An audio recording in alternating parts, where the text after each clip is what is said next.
मणिपुर में एक भारतीय दूसरे भारतीय पर गोली ताने हुए हैं। ये है यहाँ की इस वक्त की कड़वी सच्चाई। मैं यहाँ पर थामनापोपी में हूँ, जो इम्फाल ईस्ट में आता है। बहुत ही खूबसूरत गांव है, पहाड़ों से घिरा हुआ, लेकिन यही पहाड़, यही जंगल इस गांव के लिए इस वक्त मुसीबत बने हुए हैं, क्योंकि जहाँ इस गांव में मैतेई समुदाय के लोग हैं, पहाड़ों में कुकीज़ के बंकर्स बने हुए हैं। और ये मैतीस का भी एक बंकर है, जहाँ आने के लिए वो एक पतली सी जो बम्बू की ब्रिज बनी हुई है, जिस पर मुश्किल से चलकर हम आए हैं।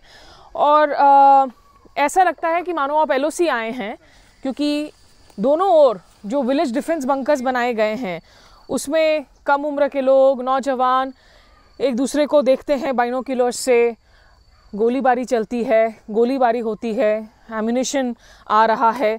आपको लगेगा कि आप नियंत्रण रेखा पर हैं, लेकिन हकीकत ये है कि ये भारतीय या पाकिस्तानी नहीं है। एक मणिपुरी नागरिक दूसरे मणिपुरी नागरिक के खिलाफ लड़ाई में है। हमारे साथ नौतन है यहाँ पर, जो दरअसल यहाँ आए हुए थे। आपका क्या नाम है? जोई कुमार। आप भी हिंदी बोलते हैं? थोड़ा। अच्छा, ये दोनों जो हैं इस गांव के लोग हैं। अब नौतन गुड़गांव में कॉल सेंटर में काम करते थे। हाँ जी। कोविड के दौरान काम छोड़कर आए कि यहाँ पर जो है खेती बाड़ी करूँगा, लेकिन जब से यहाँ 2023 मई से हिंसा की शुरुआत हुई है, अब वो खेती बाड़ी नहीं कर पा रहे हैं। क्यों नहीं कर पा रहे हैं? क्योंकि मेन प्रॉब्लम है ना, ये मेरा खेत का वो फार्मिंग का एरिया है, वो पहाड़ के पास पे, वो पहाड़ भी हमारा है। और पहाड़ के पास मैंने कर दिया था, मतलब कुकी लोग को बंकर, ये पहाड़ के ऊपर वो लोग बंकर बना के बैठे रह रहे, मतलब हथियार वगैरह रख के। वहाँ पे हमको काम करने के लिए मतलब इसमें सेफ्टी नहीं है हमारा पूरा। मतलब इसके दूरी से मतलब 400-500 की दूरी पर है वो पहाड़।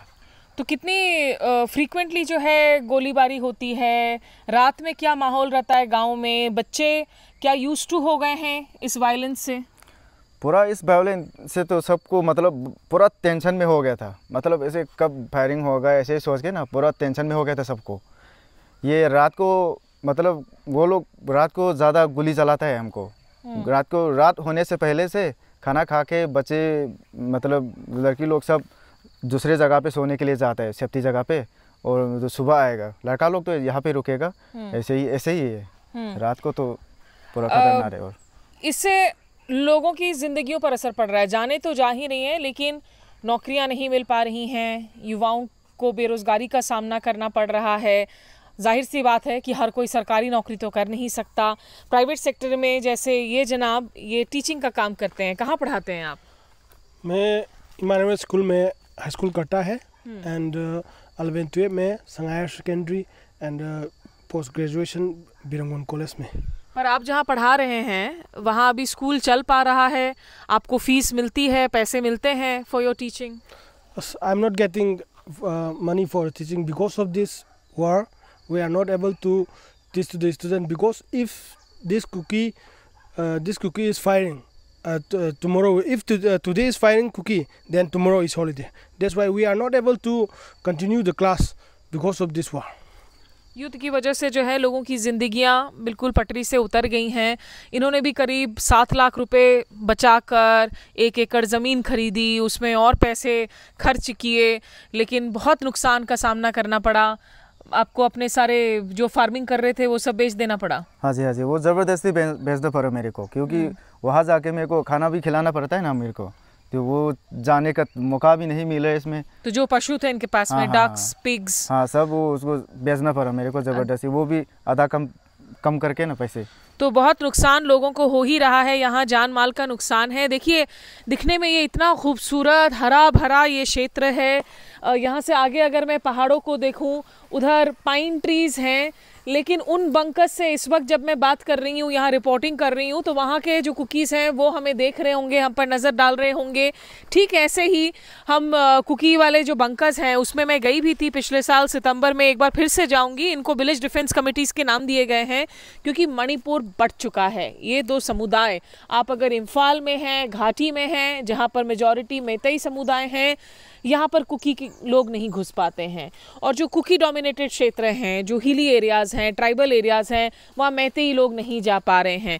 तो ये जो पूरी की पूरी खाई बन गई है यहाँ मणिपुर में, आप देखिए इस खूबसूरती को टूरिज़्म के लिए, दूसरे अच्छे मकसद से कितना कुछ इसमें किया जा सकता था, लेकिन यही खूबसूरती आज की तारीख में एक बैटल ग्राउंड बन जाएगा, एक युद्ध का क्षेत्र बन जाएगा, ये आखिर किसने सोचा था।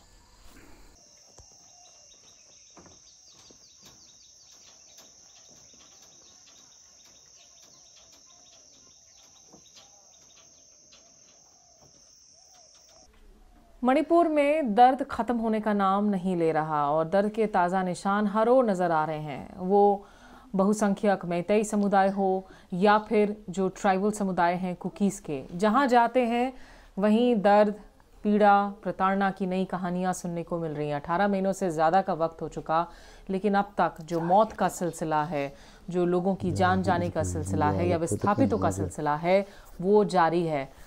250 से ज़्यादा लोगों की अब तक मौत हो चुकी है इन साइकिल्स ऑफ वायलेंस में। 60,000 से ज़्यादा लोग मजबूर हुए हैं अपने घरों को छोड़कर डिस्प्लेस्ड होने के लिए। और मैं इस वक्त जिस गांव में मौजूद हूँ, बहुत ही खूबसूरत गांव है ये, पहाड़ियों से घिरा हुआ है, हर तरफ आपको हरियाली नज़र आएगी, नीले आसमान हैं, बादल इसमें आपको नज़र आएंगे, लेकिन इस खूबसूरती के बीच जो दर्द की कराहना है वो सुनाई दे रही है, क्योंकि हम यहाँ पर मौजूद हैं बिष्णुपुर के साइतोन वाथालम्बी में। ये करीब 50 किलोमीटर दूर है राजधानी इम्फाल से। और चूड़ाचांदपुर, ये जो पहाड़ियाँ आपको नज़र आ रही हैं, जो हिली डोमिनेटेड एरियाज़ हैं, चूड़ाचांदपुर जहाँ पर कुकीज़ रहते हैं और मैती के लोग जो हैं वो चूड़ाचांदपुर नहीं जा पा रहे हैं, वहाँ के लोग इम्फाल नहीं आ पा रहे हैं। यहाँ के एक परिवार से हमने मुलाकात की। ये शख्स जो मेरे पीछे बैठे हैं, ये दरअसल किसान हैं। 3 छोटे छोटे बच्चे हैं, 3 साल की बच्ची उनके गोद में बैठी है, 12 साल की उनकी बड़ी बिटिया है, 8 साल का ये उनका छोटा सा बेटा है। और इन्होंने अपनी पत्नी को खो दिया 9 नवंबर को, जब वो यहीं उनके खेतों में काम कर रही थी। और पहाड़ियों से, चूड़ाचांदपुर 7 किलोमीटर दूर है, तो पहाड़ियाँ और नज़दीक है। इनका कहना है कि वहाँ से स्नाइपर लगी उनकी पत्नी को, जिससे उनकी मौत हुई। मातम अभी तक घर में पसरा हुआ है। रिश्तेदार अपने आंसुओं को बहुत मुश्किल तरीके से छुपाने की कोशिश करते हैं, लेकिन रह कर कोई ना कोई टूट जाता है। तो हम इनके जो कुछ बातें हैं, सुपम दयानंदा मैतेई 33 साल के हैं ये, इनकी पत्नी 31 साल की थी, उनकी बातों को भी सुना देते हैं आपको। असिगी पोस्टदा आइगी नुपीदो लौ सुरगा लैबने, लौ सुरगा लैब मतमदा आइगी इनाव नुपागी लौ सुबो यावबो चपने, अबदा फौबुन खोंगमी मतमदा फौबुन पुरी मतमदा नोमैना कापकपने, सिदा पालगा फाउदोए नोमै मेरु सिदा यावेको। अदगिदी आइगी चाजिंग इचानुपी अहनगा इचानुपा अहनगदी खांगे, अतोंबा अपिकपसिदी ngasibo mama halakini yana adum nungairaga lay mama do doctor sakhi lakpande da na hangak paganda aigi thamoidago kitang pende adu penda baje ai khatana te na adum khangbugi wani masida tawiriba ngasigi laingak mapu jingina akhoi gi namta kari chum miyeng changbadongna tawda changdabadongna tawbaje machi magi khal asine patgi penda baje।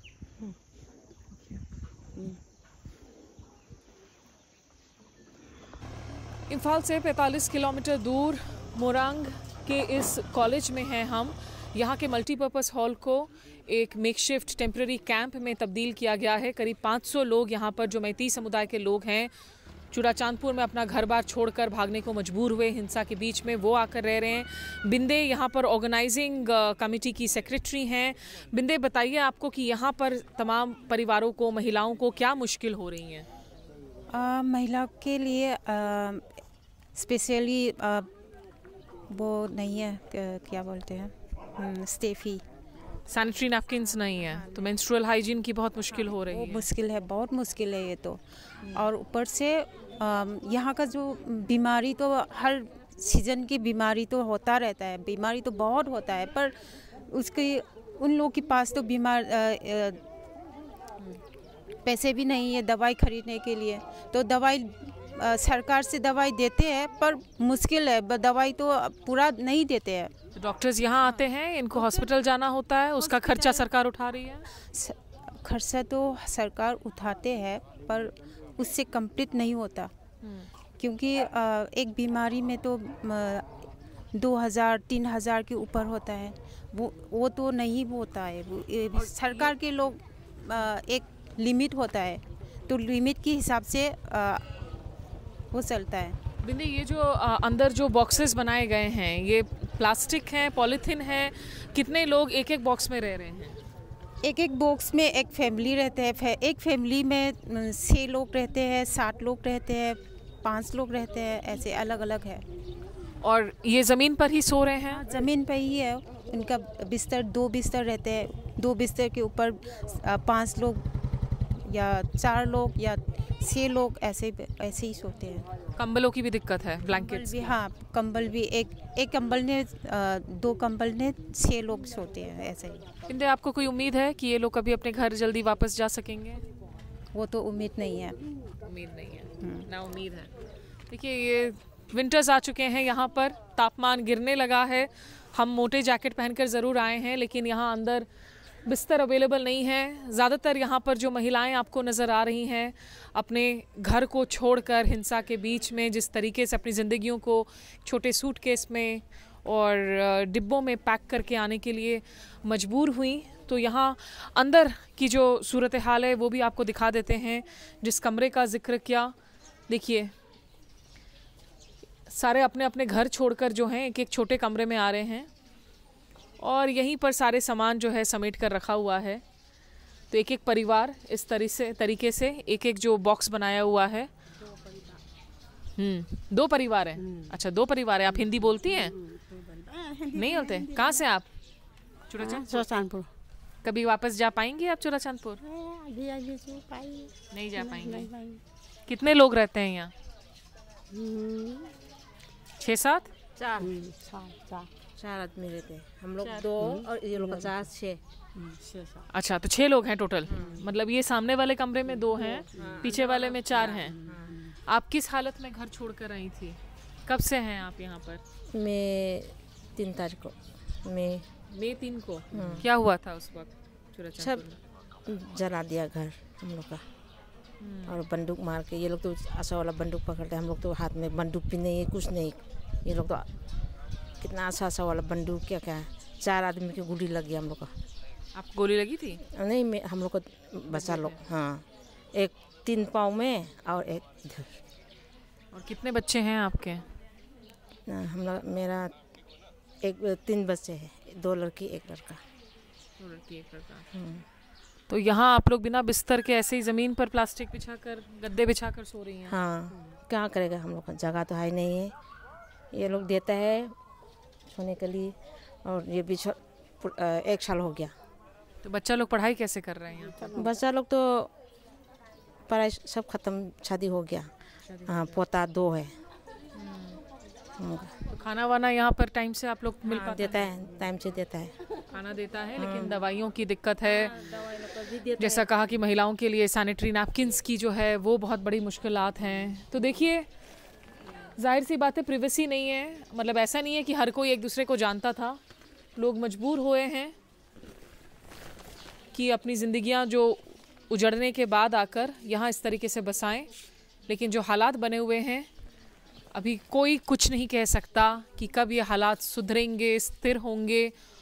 और बहुत नामुमकिन सा नज़र आता है कि अगर इस वक्त हिंसा बंद भी हो जाए, कि ये मेती वापस से कुकी वाले क्षेत्र में अपने घरों में वापस जाकर ज़िंदगी जी सके, या जो कुकीज़ यहाँ से डिस्प्लेस होने को मजबूर हुए हैं, अपना कारोबार घर बार छोड़ कर गए हैं, कि वो वापस से यहाँ पर आकर काम कर सके। क्योंकि बिल्कुल ही जो है विश्वास नहीं है इन समुदायों को। और उससे भी ज़्यादा जो मुझे लगता है गंभीर बात है कि समुदायों को इस वक्त की सरकार पर भी भरोसा नहीं है। दोनों ही समुदाय नाराज़ चल रहे हैं और बहुत सारे सवाल भी खड़े कर रहे हैं। मणिपुर आज की तारीख में 2 भाग है। घाटी क्षेत्र में मेतेईस हैं जो कुकी वाले पहाड़ी क्षेत्रों में नहीं जा सकते हैं। कुकीज़ हैं जो मेतेईस के क्षेत्र में नहीं आ सकते हैं। यही नज़ारा पिछले साल भी था जब यहाँ सितंबर महीने में आई थी और ग्राउंड रिपोर्ट्स किए थे। वो रिपोर्ट्स भी आप मेरे यूट्यूब स्टेशन पर देख सकते हैं। फिलहाल अभी हम राजधानी इम्फाल से 65 किलोमीटर दूर जा रहे हैं, चूड़ाचांदपुर, जिसे कुकीज़ लमका कहते हैं। इस रास्ते में आगे जाकर हम देखेंगे कि सुरक्षा के जो चेक पोस्ट्स हैं वो कहीं ज़्यादा बढ़ जाएंगे। वैसे इस वक्त जो कुकीज़ हैं उन लोगों ने भी जगह जगह, जहाँ नेशनल हाईवे का सवाल है, राष्ट्रीय राजमार्ग का सवाल है, वहाँ पे भी कुछ पॉइंट्स हैं। वो अगर आप असम की तरफ जाएं, नागालैंड की तरफ जाएं, जहाँ ब्लॉकेड्स किए हुए हैं, बफर जोन्स बनाए हुए हैं दोनों समुदायों के बीच में। जो कुकीज़ हैं वो इम्फाल एयरपोर्ट से फ्लाइट्स नहीं पकड़ते हैं, वो दरअसल वाया ऐज़वाल जाते हैं, फ्लाई करते हैं, बहुत लंबे रास्ते होते हुए। अजीम भाई हमारे साथ, जो हमारे पायलट हैं, पिछले साल भी मैंने इन्हीं को इनफैक्ट इनके साथ ही जो है सवारी की थी। और अजीम भाई उस समुदाय से आते हैं जिसे यहाँ पैंगल्स के नाम से जाना जाता है, जो मेतई मुस्लिम होते हैं, क्योंकि ये कम से कम मूवमेंट कर पाते हैं दोनों समुदाय के बीच में, एक लेवल ऑफ ट्रस्ट है। अजीम भाई जब पिछले साल में आई थी और तब से लेकर अभी तक में हालात क्या एक जैसे हैं और बिगड़ गए हैं? क्या असर पड़ रहा है आपकी लाइफ पर? अभी तो बिजनेस वगैरह तो सब डाउन है और जैसे वहाँ वही पहले जैसे ही है अभी भी, अभी ठीक नहीं हुआ है, अभी भी पहले जैसे ही है। लेकिन जो दोनों कम्युनिटी है, आपको लगता है उनके बीच में जो टेंशन है वो और ज्यादा बढ़ गई है कि अब और ज्यादा ऐसा लग रहा है कि कोई भी जो है एक दूसरे के साथ अब जी नहीं सकता है, एक दूसरे के साथ रह नहीं सकता है? अभी तो अलग अलग है, पहले जैसा ही है, लेकिन पहले के जैसा टेंशन से अभी थोड़ा सा ठीक है। पहले तो रोज फायरिंग होता है, अभी तो 20-20 में होता है, यही फर्क है, अभी थोड़ा ठीक है। जहाँ तक क्योंकि जो इकोनॉमिक ब्लॉकेट्स हैं वो चल रहे हैं हाईवे पर, तो आपकी जो रोज की जिंदगी है, आपके खाने की थाली कितनी महंगी हो रखी है? जो अगर आप उसको कंपेयर करें कॉन्फ्लिक्ट के पहले, 2023 मई के पहले जो यहाँ कॉस्ट ऑफ लिविंग था और अब जो कॉस्ट ऑफ लिविंग है, कितना फर्क नजर आता है आपको? वो तो बहुत फर्क है मैडम। अभी तो कभी कभी 20-20 में भी ब्लॉकेट आ जाता है, तब तो सामान जैसे प्याज, आलू सब महंगा होता है। तो कभी कभी तो मिलता भी नहीं, कम खाता भी नहीं है क्योंकि मिलता नहीं है, बहुत महंगा हो जाता है। कितना महंगा हुआ है आपको? अभी पहले कितना रुपए किलो मिलता था, अभी कितना मिलता है? पहले से डबल फर्क हो जाता है। जैसे पहले अगर प्याज 80 किलो में मिलता है तो अभी 200 के आसपास भी पहुंचता है। अच्छा, इतना महंगा होता है। 2.5 टाइम्स 3 टाइम्स। अभी दूध वगैरह का सप्लाई, तेल का सप्लाई वो भी मिलता नहीं है, महंगा होता है। अच्छा। हाँ, वो मिलता तो है थोड़ा थोड़ा, पहले जैसा नहीं मिलता है अभी। हाँ, बीच में थोड़ी बहुत कर्फ्यू में रिलैक्सेशन देखने को मिल रही थी, लेकिन यही है कि एक साइकिल ऑफ वायलेंस है, हिंसा है, जहाँ लगातार जारी है। 2 दिन के लिए इंटरनेट आप बैन उठाते हैं, कहीं से कोई ऐसी वीडियो आ जाती है जिसका एक अलग रिपरकशन हो जाता है। अभी जो जिरीबाम में हुआ है, जो किलिंग्स हुए हैं, और ये देखिए हम अब एक एरिया में जा रहे हैं जहाँ मोइरांग जिसे कहते हैं, यहाँ पर हैंडलूम विलेज वगैरह भी है। मोइरांग की क्या खासियत है? अभी हम विष्णुपुर से होते हुए मोइरांग जा रहे हैं आसिफ भाई। हाँ, मोइरांग जा रहे हैं, लेकिन ये मोइरांग पहले तो हम हफ्ता में 4-5 बार आता है यहाँ पे घूमने के लिए। यहाँ पे एक लेक है लोकताक, और यहाँ पे एक नेशनल पार्क है कैबुल लमजाओ बोल के, तो यहाँ पे रोज लोग घूमने आता है। अभी तो 1 महीना में 1 बार भी नहीं आता है, इतना फर्क हो गया है अभी। मतलब लोकली भी लोग टूरिज्म, मतलब बाहर से तो टूरिस्ट आ ही नहीं रहे हैं, लेकिन लोकली भी जो लोग आपस में घूमते थे, पर्यटन के लिए जाते थे। यहाँ पर भी एक वारदात हुई थी ना, यहाँ पर आई थिंक जो बच्चे आए थे घूमने के लिए, शुरुआती रूप में उनके अपहरण की, अबडक्शन की खबरें आ रही थी। हाँ, वो विष्णुपुर में हुआ था। विष्णुपुर में हुआ था उधर का। तो बहरहाल आगे आपको दिखाऊंगी मैं कि कितने सिक्योरिटी चेक पोस्ट आपको नजर आएंगे, क्योंकि सारे समुदायों ने जो है अपने अपने जिसे कहते हैं वो विलेज डिफेंस कमिटीज बना रखे हैं। देखिए चूड़ाचांदपुर के लिए हम आगे से राइट जाएंगे, यहाँ नेशनल पार्क 8 किलोमीटर लेफ्ट पर जाता है। देखिए एक और सिक्योरिटी चेक पोस्ट आ गया, अलग अलग फोर्सेस के, कहीं पर पुलिस के हैं, कहीं आर्म्ड फोर्सेस के हैं, कहीं CAPF है, और साथ ही साथ जो विलेज कमिटीज हैं, मेतीज हो, कुकीज हो, सिविलियंस, उन्होंने भी अपने बंकर बनाए हुए हैं। चेकिंग करते हैं कि दूसरे समुदाय के लोग उनके एरिया में, उनके क्षेत्र में ना घुस जाएं। और हमने देखा कि इम्फाल में किस तरीके से हड़ताल जारी है, प्रोटेस्ट जारी है। जिरीबाम में जो एक परिवार के 6 लोग जिनकी निर्मम तरीके से हत्या हुई है। ऑटोप्सी रिपोर्ट में बहुत क्रूर डिटेल्स निकल कर आए हैं। उसमें से एक छोटी 8 साल की बच्ची है, एक शिशु है, महिलाएं हैं, उनकी जिस तरीके से एक रिलीफ कैंप से अबडक्शन होकर किलिंग्स की गई हैं। तो मेती समुदाय का कहना है कि ये कुकी टेररिस्ट हैं, आतंकवादी हैं जिन्होंने इस काम को अंजाम दिया है। जबकि कुकीज का कहना है कि उनके जो लड़के हैं, युवा, जो उनके विलेज डिफेंस कमेटी के वॉलंटियर्स हैं, जिनको मेतीज आतंकी कहते हैं, कुकीज उनको शहीद कहते हैं। इस नैरेटिव की लड़ाई को हम आगे चूड़ाचांदपुर से भी आपको दिखाएंगे कि वहाँ क्या माहौल है, वहाँ पिछले 1 साल में हालात और क्या बद से बदतर हुए हैं, वहाँ रिलीफ कैंप्स में क्या कुछ जारी है। तो जुड़े रहिए आप मेरे साथ इस सफर में। तो इम्फाल से होते हुए अब हम इस पॉइंट पर पहुंच चुके हैं, चूड़ाचांदपुर की ये जो एंट्री पॉइंट है। और यहाँ देखें आप जिस तरीके से ये माउंड्स ऑफ अर्थ बनाए गए हैं, मिट्टी के एक तरीके से बैरिकेड्स हैं, और उसके बाद एक मेन चेक पोस्ट है। ये दरअसल एक सिविलियन बंकर है। यहाँ पे जो आम नागरिक हैं, जो आम लोग हैं कुकीज़ के, वो लोग इसे मैन करते हैं। और यहाँ पर आने वाली गाड़ियों पर चेक रखा जाता है कि कहीं कोई मैतीस इस एरिया में तो एंटर नहीं कर रहा है। इन्हें विलेज डिफेंस कमिटीज कहा जाता है। और वैसे इनके बहुत सारे ऐसे चेक पोस्ट्स भी होते हैं। अगर आप पहाड़ों में जाएंगे, जैसा हमने आपको दिखाया था कि मेतीस अगर इन पर नज़र रख रहे हैं तो कुकीज़ भी मेतीस पर नज़र रख रहे हैं। इनके जो पहाड़ों पर जो चेक पोस्ट्स हैं उसमें बाइनोक्यूलर्स लेकर, आर्म्स एम्यूनेशन लेकर जो है एक दूसरे पर नज़र भी रखते हैं। बीच बीच में फायरिंग भी होती है। और यहाँ पिछले साल और ज़्यादा जब मैं आई थी तो यहाँ पर कांटेदार जो है एंट्री पॉइंट पर बहुत सारे बैरिकेड्स लगाए गए थे। यहाँ से जो भी गाड़ियाँ जाती है उनको यहाँ पहुँचने के पहले हमने करीब 8 चेक पोस्ट क्रॉस किए, जिसमें आर्मी, BSF, CRPF की जो चेक पोस्ट हैं उस पर बाकायदा हमें अपनी एंट्री करवानी पड़ी कि हम किस प्रेस से आ रहे हैं, कहाँ से आ रहे हैं, क्या मकसद है, कहाँ जा रहे हैं, क्या कुछ शूट करेंगे।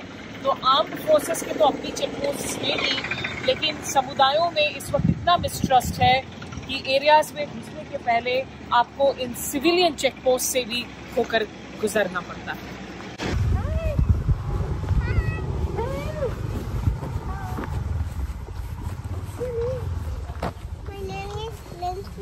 Nancy, what are you doing?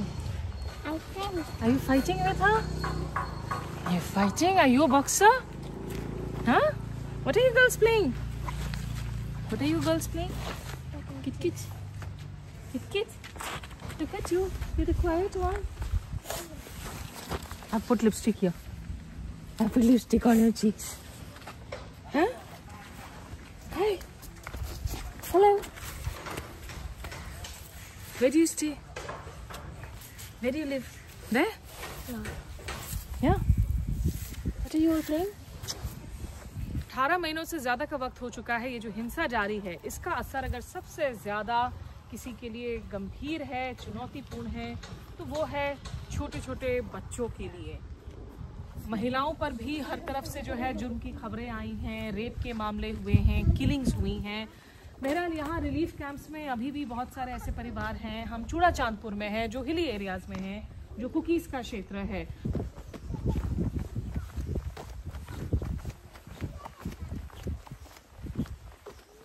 मुआल Vaiphei relief centre है। ये थोड़ी सी ऊंची क्षेत्र में है, पहाड़ियों में है। और यहाँ जो मार ट्राइब है उनके लोग ज़्यादा हैं, कुछ 40 लोग हैं इस कैंप में। Hi, can we talk to you? What's your name? Juliana. Juliana, since when are you in this camp here? Since May? Since last year? Huh? Almost 2 years. 2 years? Where were you living before this? Suknu. Suknu. How far is it from here? I don't know. You don't know. So why did you have to come here? Why did you leave Sugnu and come here? Because we live and we lost our home. And we lost our livelihood support system. So what were your parents doing? What do they do? They're farmers. They're farmers. So you've left your home, your farm land, everything there? Mm, And which class are you in right now? 7. 7th class 7 की बच्ची है ये, लेकिन यहाँ से काफ़ी दूर सुगनू इलाके में से वहाँ डिस्प्लेस होकर यहाँ इस कैंप में रह रही हैं। मई 2023 की हिंसा की वजह से इनकी जो खेती की ज़मीन है परिवार का और जो घर है वो उनको छोड़ना पड़ा था। Do you think you can go back to your home sometime soon? No. You can't. You miss home? Yes. अपने ज़िंदगी को एक सूटकेस, एक बॉक्स में पैक करके कहीं और मूव करना किसी के लिए भी कभी भी दुनिया भर में आसान नहीं होता है, लेकिन इन्हें उम्मीद नहीं है कि अपने घर शायद वापस लौट पाएंगी। Hi, what's your name? Richard. Richard? Which class are you in? 9. Class 9. And where are you from? Sugnur. Sugnur itself. How far is Sugnur from here? I don't know exactly. So when did you leave your home and why did you leave your home? Because the Meitei burned our house Hmm? and they burned our villages. You know, how living in a relief camp like this, how difficult is it? It's quite difficult. We cannot study properly, and because we were thinking about our daily lifetime in the Sugnur area side. Hmm. How different is it? It is very different because in our village we stay family by family in a single house. Now we stay together. It's quite difficult. So how many people in one room here? Around 4 or 5, sometimes 2 family. Hmm. They stay together. What about food? What about the other, issues? Food is not quite proper, Hmm. and always time we eat dal. Dal. Hmm. So you miss home? Yes, I miss my home, my village, my hometown. I miss my home very much. Do you think you can go back? I don't think, Why? because if there is Kukilan, we may go back. Did you have Methi friends before the conflict? No, Never? And you can't think of Methis as friends ever? जाहिर सी बात है, ये लोग displace होने के पहले अपने अपने घरों में रहते थे, मकानों में रहते थे, उनकी ज़िंदगी में कुछ सुविधाएं थी। यहाँ एक कमरे में बहुत सारे लोग रहते हैं। आइए आपको अंदर का भी हम दृश्य दिखा देते हैं।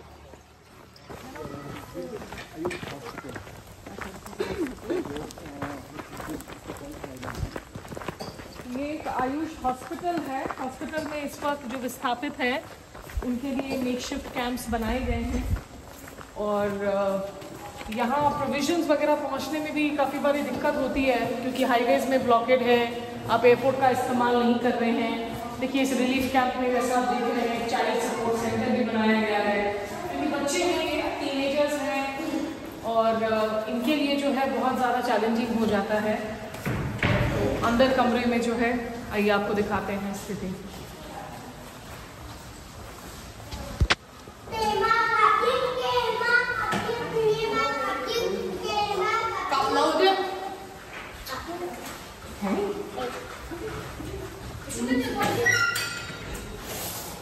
This is your house?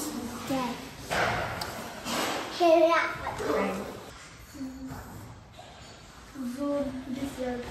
This year June? Okay. Was there fresh violence? You're also from where's your house? Sugnur. What's here? What are you eating? Chips? Teeth.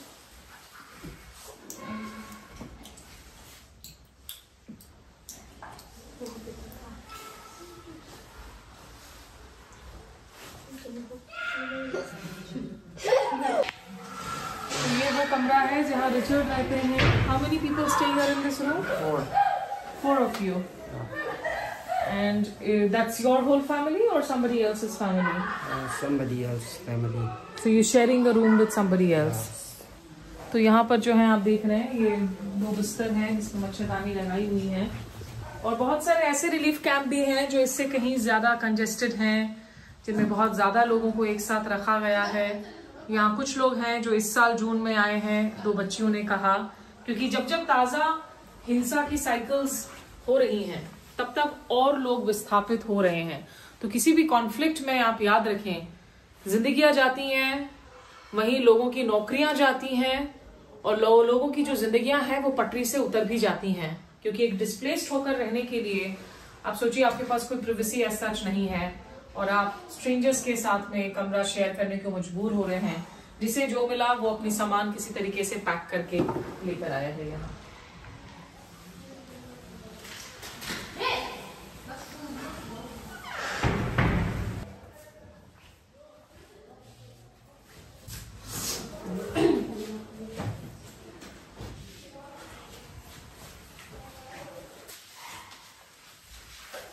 What's your name? Alvina. Alvina? Yes. And where are you from? Sugnur. From Sugnur itself. Right. Alvina, so are you sharing this room with your sisters, or did you know the people that you were sharing this room with earlier? Cousin. You can speak in English? Yes, right. Cousin. Your cousins? Okay. यहाँ पर देखिए, यहाँ किसी ने birthday भी celebrate किया है। Happy birthday. Whose birthday was this? Yes, Nancy. Nancy? When was your birthday? 15 November. Oh, 15 November? Yeah. Which class are you in? 10. 10th? Yeah. So, before coming to this camp, last year, were you in this camp or last year were you at your home? Here. You're here since last year? So, when was the last, when you celebrated your birthday at your home, did you used to have a party with your friends? Yeah. But here? No. No party? Yeah. 16 साल की हुई है, इनका birthday celebration का वहाँ पे poster है, और 1 साल से ज़्यादा का वक्त हो चुका है ये इस कैंप में ही है। क्लास 10 की पढ़ाई कर रही हैं। आप सोचिए, हम दिल्ली में जो हमारे नॉर्मल शहरों में बच्चे हैं, दिन भर हमारा वक्त लगा रहता है सोशल मीडिया पर। हम इंस्टा देख रहे होते हैं, फेसबुक देख रहे होते हैं, ट्विटर देख रहे होते हैं। इस वक्त हमारे फोन पर कोई मोबाइल इंटरनेट नहीं है, और सोशल मीडिया छोड़ दीजिए, बच्चों की पढ़ाई के लिए जहां लोगों को इतनी आदत हो गई आजकल कॉम्पिटिटिव एग्जाम्स में, कोई यूपीएससी की तैयारी कर रहा होता है, कोई बोर्ड एग्जाम्स की तैयारी कर रहा होता है, तो उसके लिए यूट्यूब देखता है, उसके लिए ऑनलाइन बहुत सारी मटेरियल की रीडिंग करता है। वो सारे रिसोर्सेज इन बच्चों को अवेलेबल नहीं है।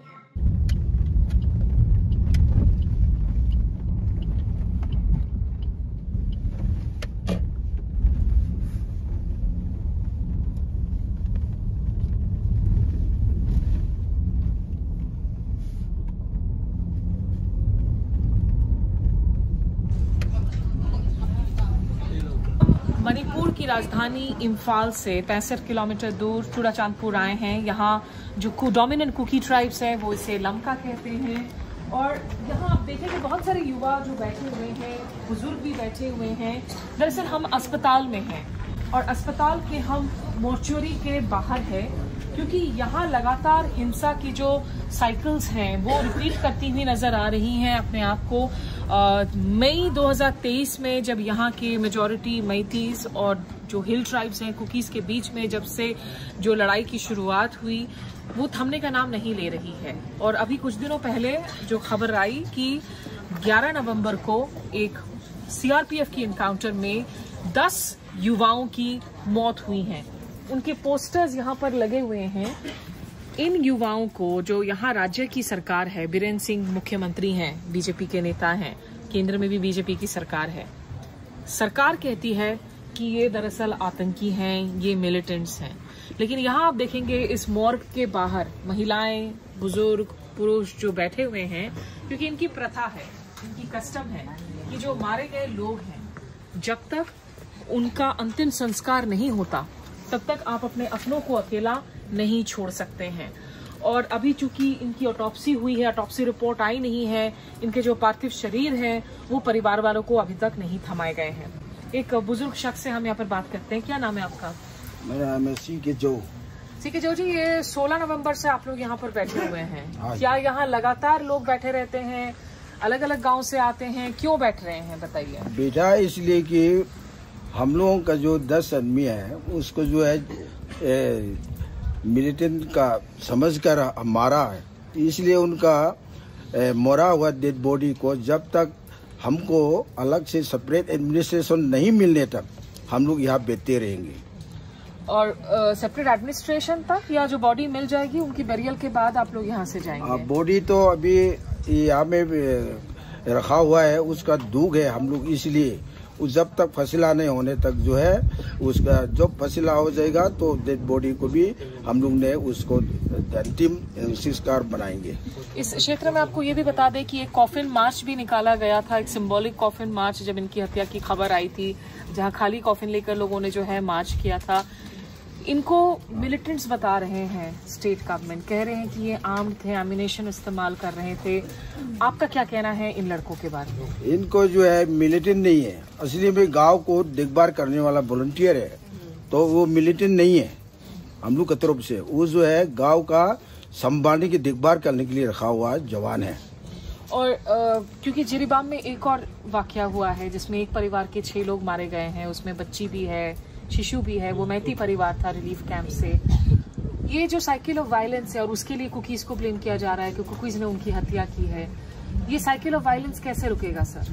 उसके बारे में तो ऐसा है, जो आदमी को खून का खून बोला जाए, तो अगर उन लोग ने ऐसा करने के बाद तो हम लोग में भी उनको गुस्सा करके बनाया है उनको, इसलिए में हिंसा कैसे रुकेगी राज्य में? आपको लगता है शांति मुमकिन है, शांति कायम हो पाएगा मणिपुर में? शांति तो मणिपुर में होना है तो हमको अलग सेपरेट एडमिनिस्ट्रेशन या तो यूटी देगा तो भी तो शांति हो सकता है। तो जो हिल ट्राइब्स हैं उनका कहना है कि जहां तक पावर शेयरिंग का सवाल है, उसमें जो राजनीतिक गलियारों में पावर्स है वो कुकीज के पास नहीं है, वो मैतीस के पास हैं। अपनी आइडेंटिटी के आधार पर सेपरेट एडमिनिस्ट्रेशन की मांग एक कोर डिमांड रही है। इस पूरे के पूरे कॉन्फ्लिक्ट में वो सुलझता हुआ नजर नहीं आ रहा है। यहाँ बीरेन सिंह की सरकार ने ज्यादा से ज्यादा जो है सिक्योरिटी जरूर डिप्लॉय की है, एक्स्ट्रा एडिशनल कंपनीज जो CAPF के हैं उनको भी डिप्लॉय किया गया है। लेकिन बहरहाल यहाँ जो मूड है आप देख सकते हैं कि ये बेहद ही सॉम्बर गंभीर मूड है। ऐसा नहीं है कि जो मारे गए हैं वो लड़के इनके अपने रिश्तेदार हैं, इनके कोई ब्लड विक्टिम, इनके ब्लड रिलेटिव्स हैं, लेकिन परिवार वाले सारे यूनाइटेड हैं क्योंकि इनका कहना है कि ये इनके आइडेंटिटी को बचाने के लिए जिरीबाम में गए हुए थे, जो यहाँ से 200 किलोमीटर दूर है, असम से सटा हुआ, सिलचर के नजदीक आता है। और ये भी बात कही जा रही है कि इनके मारे जाने के पहले एक और हादसा हुआ था, उसमें एक कुकी औरत के साथ बहुत क्रूरता की गई थी, निर्मम तरीके से उनको मारा गया था, जिसके बारे में मीडिया यहाँ पर ज्यादा बात नहीं कर रही है। तो एक चेन जो देखने को मिल रहा है रिएक्शन काउंटर रिएक्शन का, वो जारी है। और निश्चित रूप से मणिपुर में इस वक्त शांति की तो कोई नामो निशान की बात नहीं कर सकते हैं, कम से कम हिंसा थमे इसके आसार भी आसानी से नजर नहीं आ रहे। जो मार ट्राइब के युवा मारे गए हैं 11 नवंबर के उस इंसिडेंट में, उनमें से एक के भाई इस वक्त इस मोर्चुरी में हमारे साथ मौजूद हैं। What's your name and which is your brother? Tell us about him. What was he doing? My name is Jova. This Joseph Lalvidom is my brother. He's 20 years old and he was a construction worker. But Joseph, you stay in Churachandpur. You stay here. Yes. So why was Joseph in Jiribam? What was he doing there? When did he go there? They went to Jiribam a month before the incident to defend our land. But the government says that these young boys are terrorists, that they are not even militants, that they are terrorists. How do you look at this tag, this label? My brother was not a terrorist. He was a construction worker, and he was a village volunteer. Did he know how to use guns? Was he trained in using guns? No. Good. So, what are you demanding from the state today? What is your demand? We demand separate administration. We demand separate administration and we want justice for our martyrs. Your mother is in very bad shape. How's your family dealing with the crisis?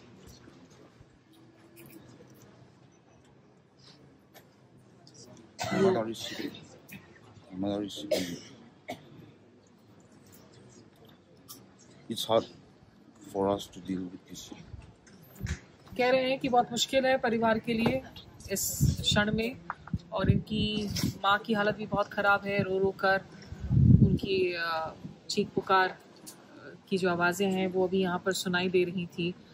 परिवार वालों का कहना है ये जो लड़के हैं ये दरअसल अपनी अधिकार की लड़ाई लड़ रहे हैं, इनको आतंकवादी कहना सही बात नहीं है। Vijay ji, what do you think is the biggest factor that is at the heart of this ongoing crisis for the past 18 months?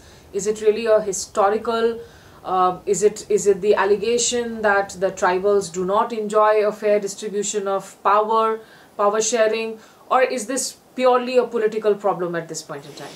No, we cannot describe or explain the present crisis in that manner, because it's a build-up for the last 40-50 years.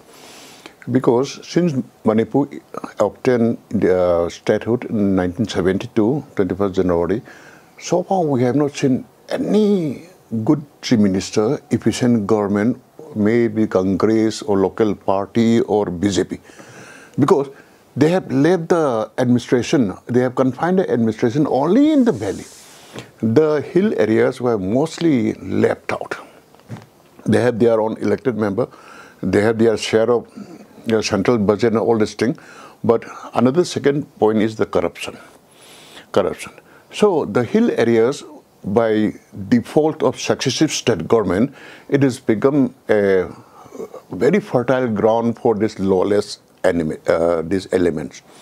But the thing is that the Indian government as well as the Manipur government did not realize that the Golden Triangle, that is drug producing area in Myanmar and all these areas, they have started shifting slowly into Manipur. The chief minister is not interested in a political dialogue, then there is a lack of political will. Do you think that they don't want a dialogue, or are they not being able to find a negotiator, an interlocutor who can be trusted by all communities? No, very frankly, the general feeling of the people is that everybody is crying for peace, but still at the core of their heart, they want to settle this conflict once and for all. We, the Meiteis or the Manipuris, never accept the separate administration or homeland demand for the Kukis. What do you see the future moving forward for this conflict? Do you see any signs of a willingness from either side, be it the Meiteis or the Kukis, to have a dialogue for peace? Yeah, Smita, thank you for the question. As of now, no channel has been opened by the government or initiated by the government for dialogue between communities. Instead of that, what we are seeing is more militarization, and there's no initiative to looking towards prospect for peace and any initiative that end. So in the midst of that, we have a blanket of distress and cycle of conflict that is unending. So at the moment it is very difficult to talk about peace, because the prospect of anything of that sort is very bleak. Well, Smita, much before the war, the Kuki Zo people were termed as narco-terrorists, refugees, and we were labeled with all the negative identities and images that can be associated with, to tell the global community, the nation, that we are that sort of people. So that negative image has been passed on, and it was made to be believed, not only to the international community but also by the Meiteis. So, you know, as a whole, the picture of us is that we are poppy cultivators, narco-terrorists or refugees. But how can, if they have to say that, how can a government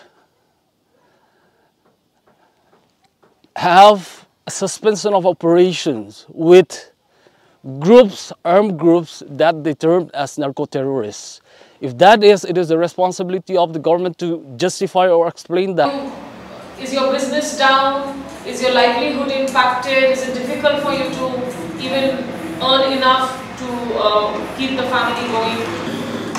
See, I didn't have mood anymore to work as an artist. But I need to work for my family, even myself. But if my land need me, if they call me, I will go to, I will join village volunteer. But if I die, they will call me terrorist, militant. But what did Subhash Chandra Bose say? Tum mujhe khun do, main azad dunga. We are followers of Subhash Chandra Bose. We will fight for our land. If we didn't fight in Mar, we call it Thil Ringin Kara. Means if we didn't fight, we'll die. Or refugee. So we need to fight, we need to defend our land. But I don't want to be a militant or a terrorist. I want to die like Indian.